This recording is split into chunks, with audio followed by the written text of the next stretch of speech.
இங்க என்ன இருக்கு? இது என்ன?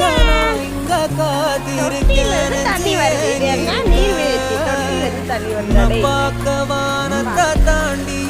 அடா.